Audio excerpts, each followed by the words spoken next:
tukwaniriza sobuze ku bantu abantu mbalamusiza nnyo bonna gye bali Mukama yeebale tuli wano tuli mu kukola tukuyozayiza okutuuka ku buwanguzi buno bw'okuba nti president yasayininga etteeka lya copyright ng'ekisigadde maybe kuliteeka mu nkola.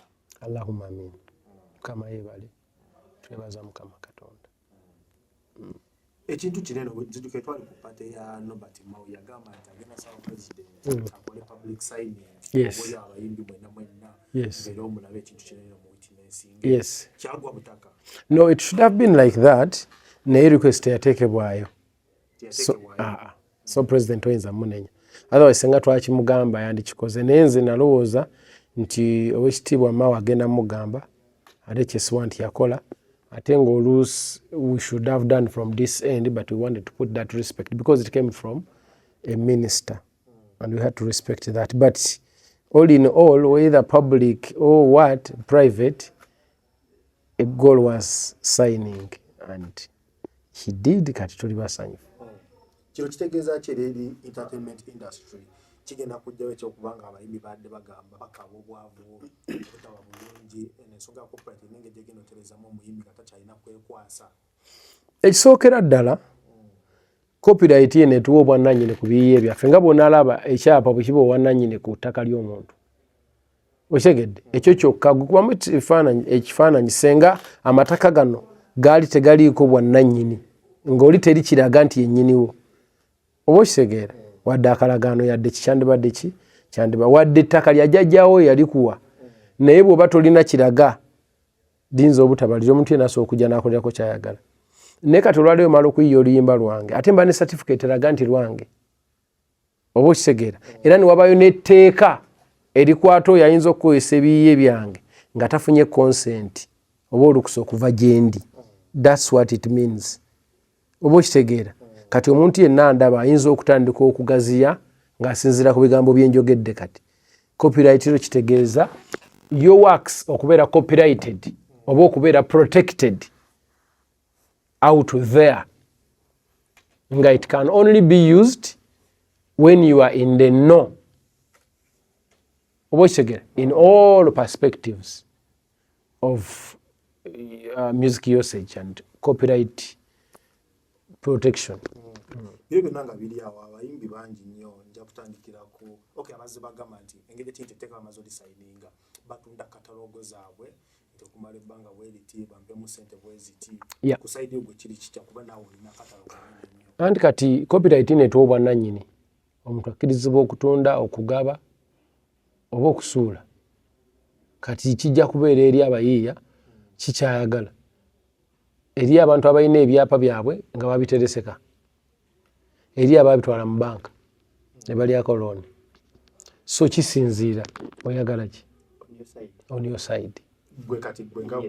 Nze ng'omuntu haven't signed with anybody nagaana okusayininga ne record labels after giving me a lot of money.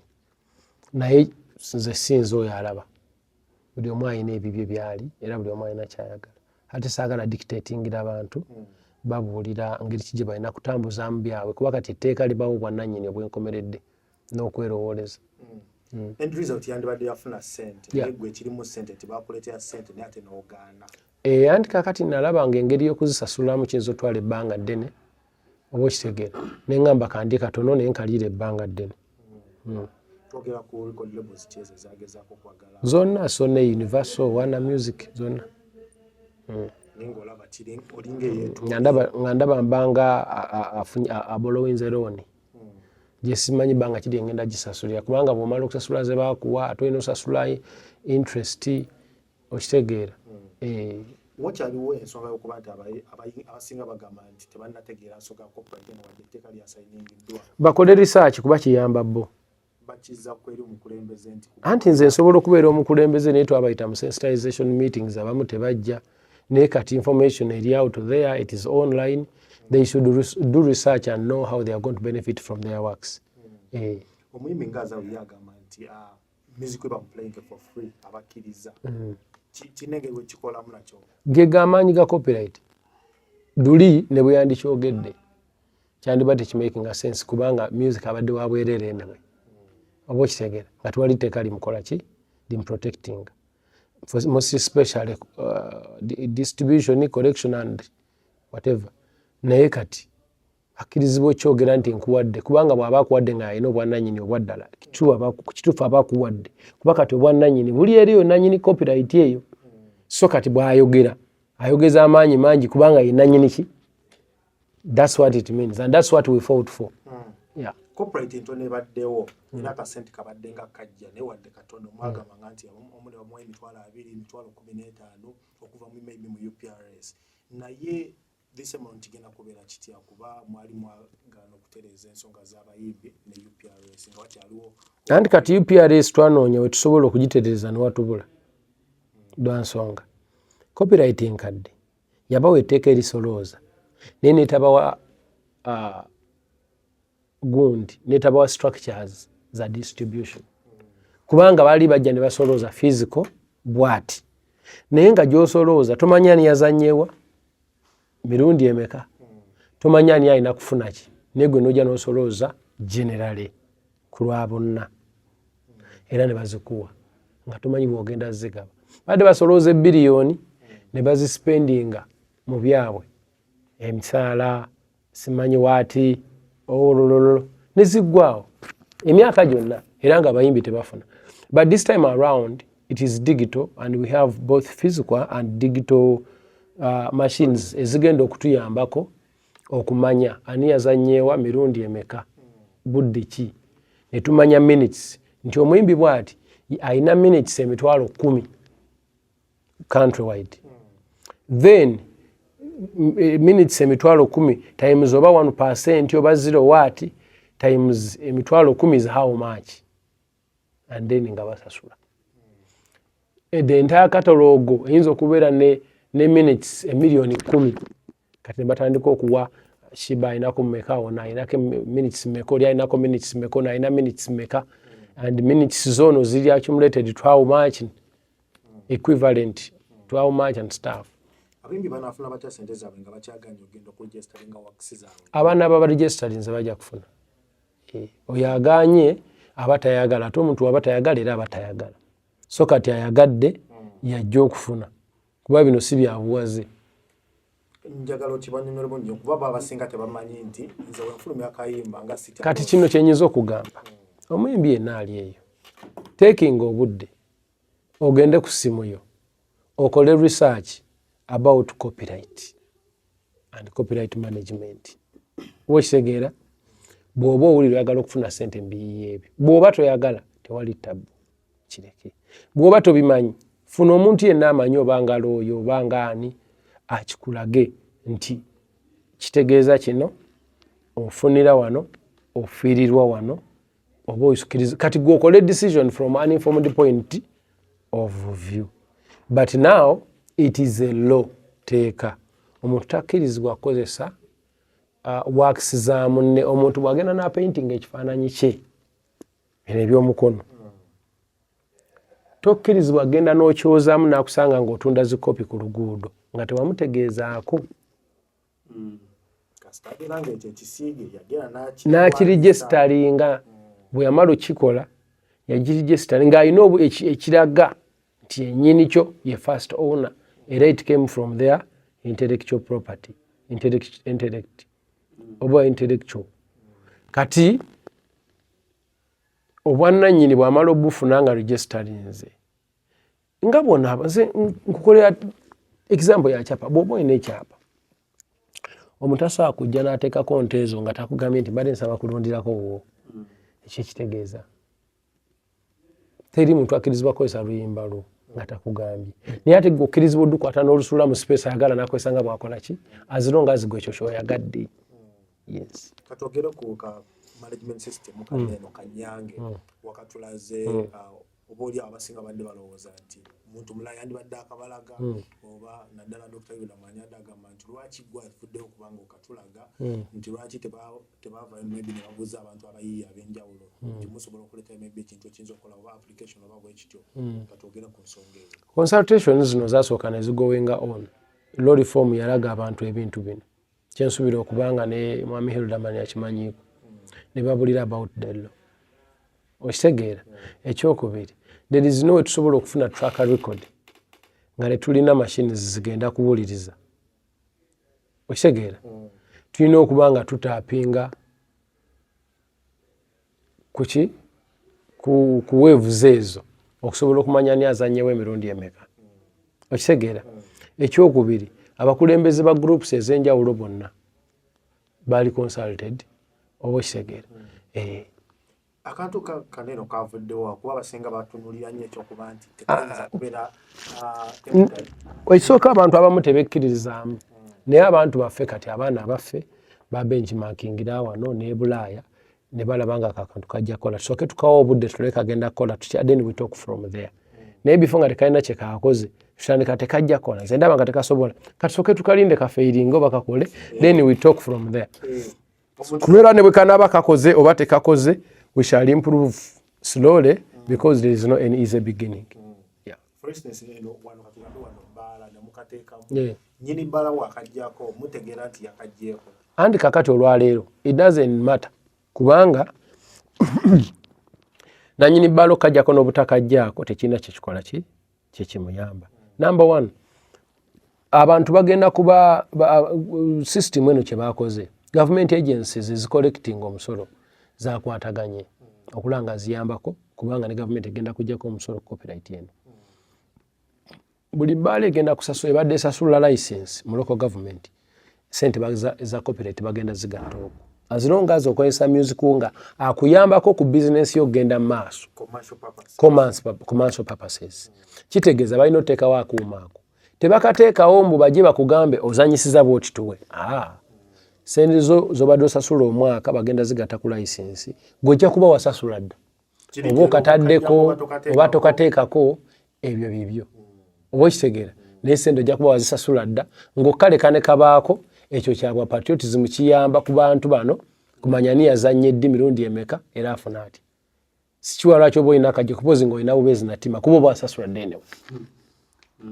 oba okitegeera so radio ogamba nti njazanya oluyimba lwa gundi oba lwa gundi ekyo kiri gye bali naye bwe bajja kuba basasula dda UCC ekwate sente ziwe UPRS kati gwomanyi oba ozannya ani oba ani gw'otazannya wasasula dda enewe bw'oli otandika federation eno olina ebiruubirirwa by'oli wagala okutandikira oba ebintu by'oli wagala okukolako ng'ebimu ku byo ye copyright katugambe nti engeri kintu etteeka limaze osayiningibwa Eddie Kenzo byonna buli kimu kyonna kyeyayagala kiwedde abayimbi n'obubajjako engalo mumaze oba wakibeetaaga no nze ndirako ennyo omulimu gwe bantu mukukola nagumaze era ekisanja bwe tunaggwako tujja kutuula nabo nze mbabuulire oba nkyayagala okugenda mu maaso nabo bambuulire oba bakyaneetaaga tulaba ate ekyo ekiddako otherwise tusobola okuba nga federation tugikwasa obukulembeze obulala bwe baba nga basazeewo kubanga nze kyensazeewo nga nze omuntu nga sazeewo mpumulemu naye kati because I'm still serving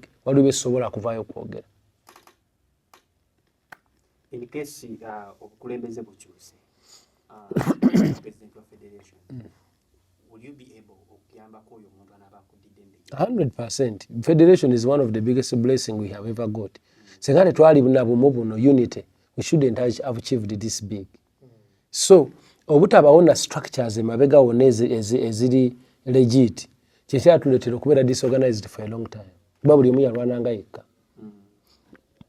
n'ebibiina by'abayimbi ebyabangawo abantu tebabiteekanga mu maanyi okitegeera kubanga ebimu byali birakenganga credibility yes naye kati because bano bazze federation ezze en association ezikwata eggwanga ddamba buli muntu akkirizibwa oteekamu ekirowoozo kye it is real and tugambe nti ngera bw'ogambe nti gw'olina bubeezi mukisa kubeera nti abayimbi ab'enjawulo babadde nga bajja bakigezaako okuba nga balwanira copyright egaanye Eddie Kenzo zze okoze ekintu buli omu kyabadde tasuubira ekisooka nze kye nasooka okumanya abantu bano abaali basaba copyright government baali bagisaba bubi abamu baali balagira bulagizi abalanga bakozesa force ekyokubiri nga ne government tebagibuulira copyright kyeki bano abantu abali mu government abamu basayansa abalala ba technology and biki abalala basoba political something abalala ebya bino tebabimanyi kyali kyetaagisa omuntu wa art okuvaayo agenda abannyonnyole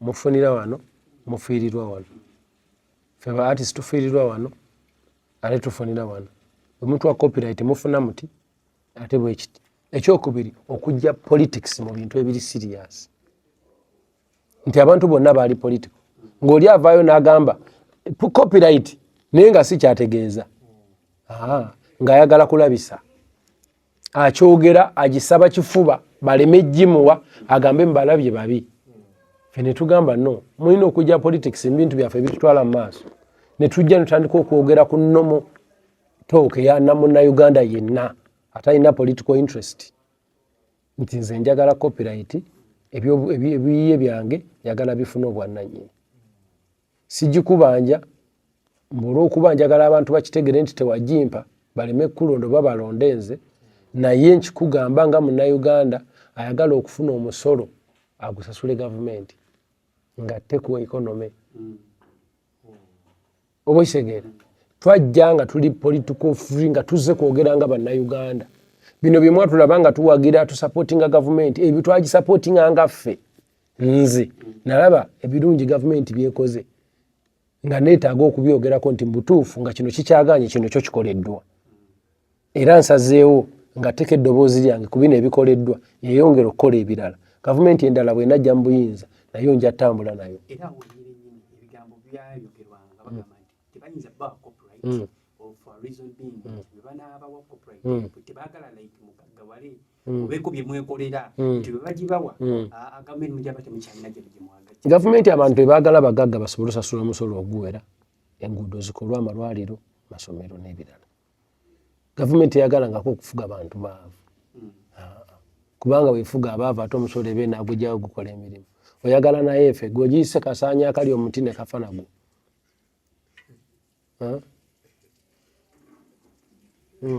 President, sawa zino tutunulidde ensonga ya Vice Worship Bakalungi era ensonga za copyright nti ali kusikangana omuguwane abatns era ku nsonga ya music gulina president mwene ensonga eno ogenda gimuyambako okulabanga maybe works oba music yenna amuddira ekijja bayamba contract ebiri mu contract basayininga kikigamba kikooti kwejja okutunula esale oba kiri in favor of which side oba which side as long as there is a contract nga contract yogera nze nkimanyi kooti kyejja okgenda nakyo twalabye yatandise podcast gwenga president oyinza kyogera alinga alaga nti munefe emirimu gyaffe osanga oba oliawo emirimu agitwala emirimu tagitwala naye asobola okubeera nga muyimbi naye ng'ate yandyagadde okubaako kyasomesa oba okitegeera ekyo tekitegeeza kubba mulimu gwa munnamawulire yenna kubanga ye it is a podcast okitegeera ate akkirizibwa okukola kyonna kyayagala ng'omuntu yenna omulala kubanga namwe teri yabawa tteeka likola bino era mukkirizibwa n'oyimba abamu ku bannamawulire bayimbi so kati nze president kyenjagala okuddayo katono wali ku copyright nti engeri omukulembeze gye yasayiniza etteeka lino ligenda tandikirawo okukolerawo latandikira ddala okukolerawo kasitama law designing nga liba lifuuse etteeka era regulations kasitama zimala okuggwayo zonna people shall follow rules and regulations it's a law federation nga federation akasente abantu abali part of the federation sako abantu bano mwabasomesaako ebintu by the way teri atali mu federation atani this is a federation of Uganda musicians whatever decisions byonna byetuteesezeeyo tuteeseza buli omu akkiririzaamu n'atakkiririzaamu tulinga gavumenti n'aba opposition yebateeseza tesosola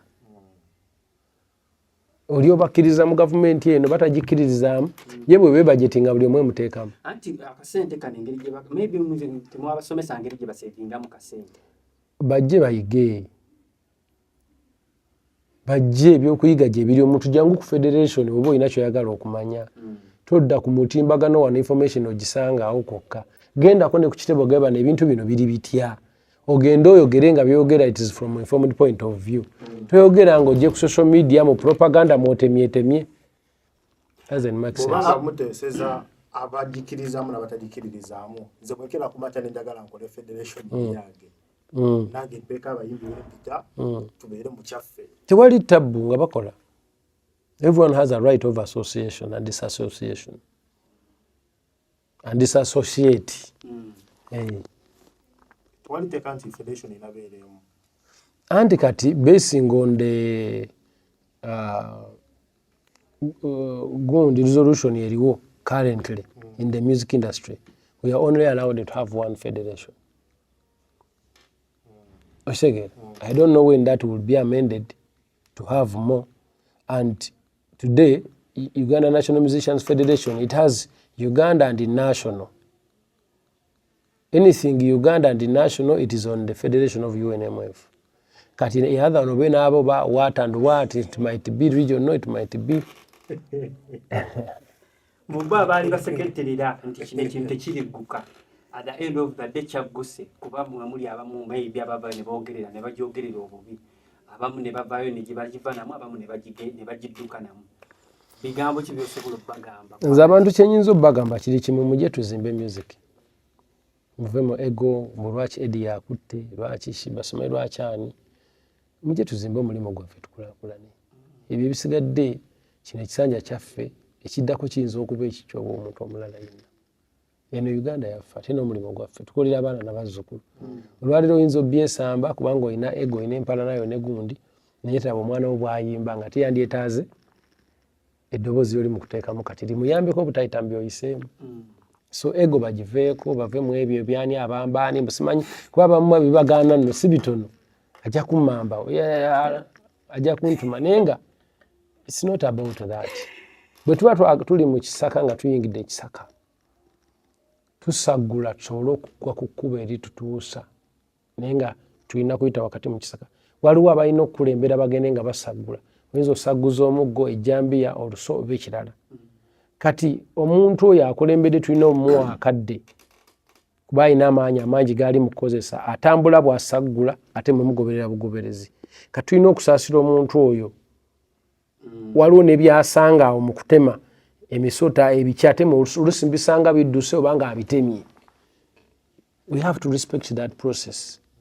And bw'abaako oyo abayita nti bannaye waba ali emabega nga alina ku maanyi ne experience etema naye ajja atememu.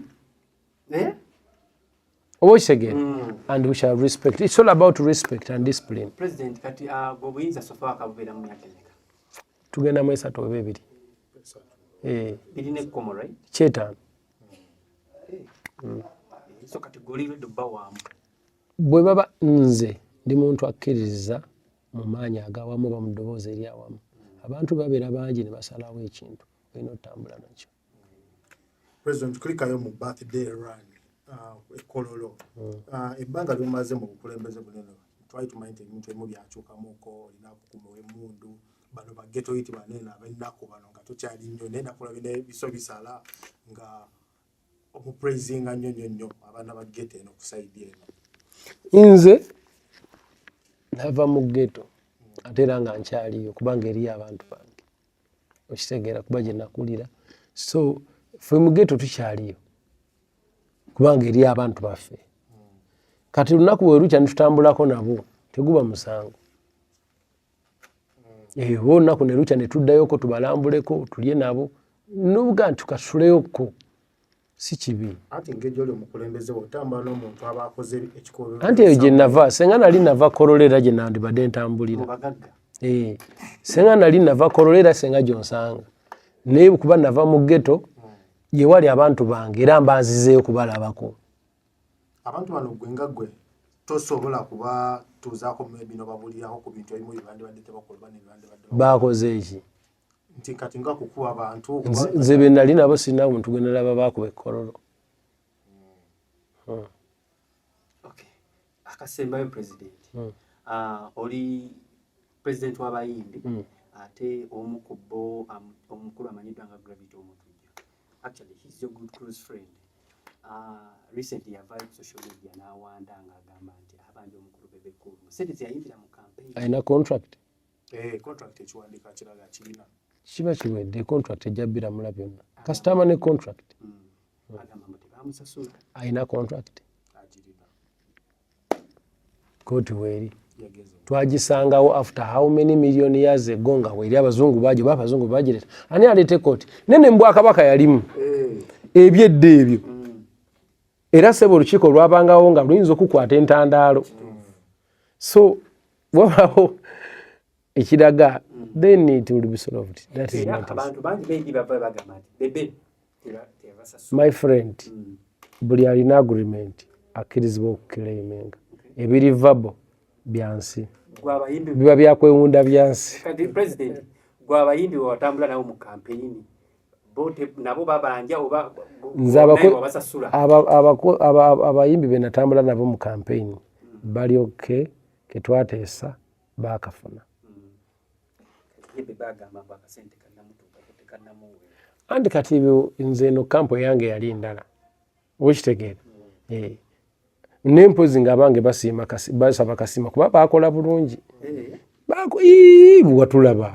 watulaba ebyaffe si byakwogerera kati oishayozo inayooleka budget kokuba nti obasiima Mungu bw'anaaba asazeewo nga mukulembeza amaze olayira nalumu n'agamba naye baana bange nga mwankolera mujje tulabe then tujja kusanyuka nnyo naye nga ffe omukulembeze tetuminaako buzibu era tuli basanyufu tulinze kulayira. Katwogere ku projects zo saawa zinena watuwa sikumanyi saa zino ogamba ogera tusula mu Loki. Yes. A video ya Loki by the way bweba tefulumya enkyenza okutuma okwekyesa okusencha. If not tomorrow, it is after tomorrow our video is coming.